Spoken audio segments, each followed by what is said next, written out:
Why you always feel like you could perform better. It's a horrible feeling, isn't it? After every match, every round, you feel that same tension. It's one of the most persistent feelings in an athlete's life.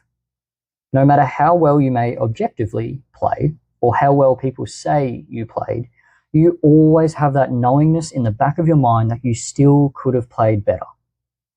And the reason is, you could have, but not for the reason you think. You see, I don't buy into the belief that it's normal to feel this way.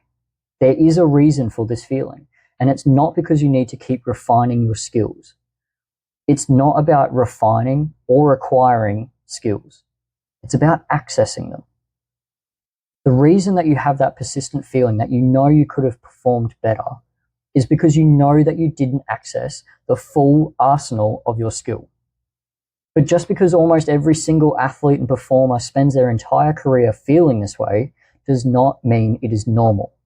It does not mean it needs to be accepted. We are led to believe that it's a skill issue or a concentration issue or a mindset issue. We are led to believe that it's part of the process and is part of becoming a better athlete, becoming a better performer. But this is like saying you have a bank balance of $1 million and you can only access $250,000 of it. But instead of learning how to access the full amount, you are led to believe that you must work harder for longer to get $1,001,001 so that you may access $250,001. This is why you always feel like you could have performed better. This is why you only get 1% better after months of work. Tell me, is it easier to make more money or access the money that you already have in your account? So the question is not, how do I perform better? Or why am I not playing as well as I could? Or even, how do I access my full arsenal of skill? The question is, what precisely is preventing you from accessing your full arsenal of skill? You have this dam that is blocking the flow of your full arsenal. Sports psychologists will tell you to think positively and calm the mind.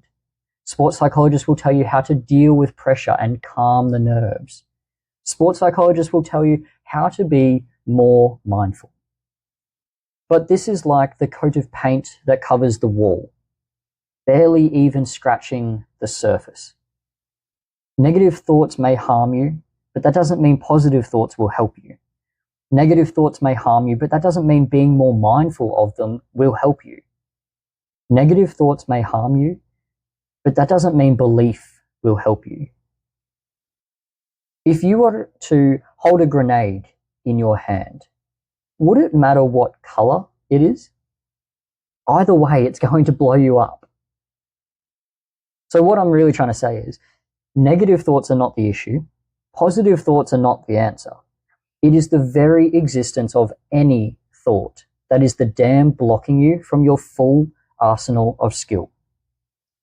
The state at which the athlete accesses their full arsenal, the state of flow, is not when the mind is calm or positive or confident, but when the mind has disappeared altogether. Your subconscious mind does everything by the law of path of least resistance.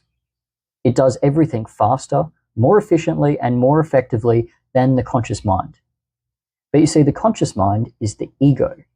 It wants to be the hero. It wants to be the one who hits the great shot, shoots the low score, and wins all the races. So what you could really say is that the feeling of tension when you know that you could have played better is really your subconscious mind silently reminding you that you're getting in its way again. The more you understand the conscious mind and its ego-fueled desires, the more you understand just how much it blocks your full potential. So you may be thinking, what do you do now? Nothing. There is nothing you can do. You can meditate, you can practice mindfulness, you can think your way through it, you can try to think positively, all which is highly suggested by sports psychology. But this is using the mind to overcome the mind, a fruitless endeavor. So no, there is nothing that you can do. There is only understanding. So here is the understanding that will help you let go of the conscious mind and finally access your full arsenal of skill. The conscious mind is a desiring machine. It wants to be the hero. It wants to win. It wants to play well.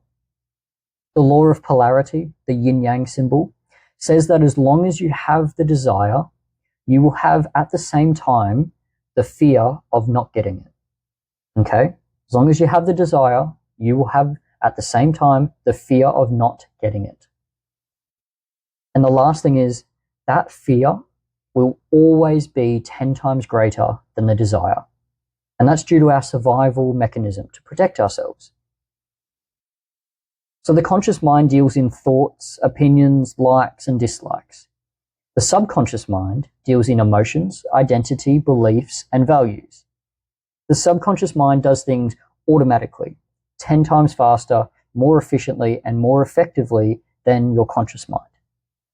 The conscious mind has to believe, because believing is a thought, whereas the subconscious mind just knows. The same way that you know how to brush your teeth, right? You don't think about brushing your teeth, do you? You don't have to believe in it, you just know. So the subconscious mind already knows what to do. It knows how to access your full bank balance of skill.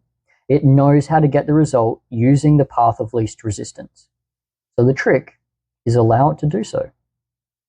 I'm not telling you to not want to win. I'm not telling you to not want to play well. And I'm not telling you to not think about what other people will think of you and your performance. What I am telling you is that as long as you do, you will have the fear of failure. You will have the anxiety and the stress and the nerves, which will always be greater than the desire. And you will never access your full bank balance of skill. So you're right. You can play so much better than you do. And now you know precisely what is preventing you from doing so. To your success, Alec.